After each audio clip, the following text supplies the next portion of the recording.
Good morning, good afternoon, and good night. Nandito naman ang panibagong kulot-kulot.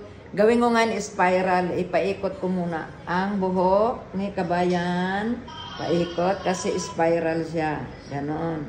Ganyan, ganyan ang gagawin. Pero ang gamit ko is aglo. Yan. Mahirap magkulot. Mahirap maggawa. Pero wala tayong magawa kasi gusto ni kabayan na maging maganda ang buhok niya kasi manipis ang buhok niya. Sabi niya, gusto kong makapal tingnan ang buhok ko kasi manipis. O sige, gawaan ko ng paraan. Para magumanda naman ang si kabayan. Uwi siya ng Monday. Aatin siya ng graduation ng anak niya. Okay, so alright.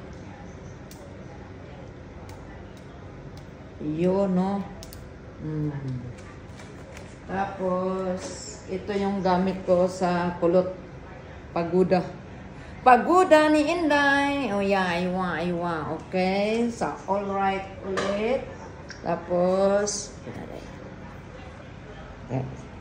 okay, ito na ang pangalawang kulot ng isang araw.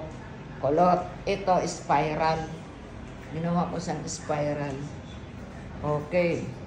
Tingnan nyo mamaya ang result ni kabayan sa buhok niya. Aywa.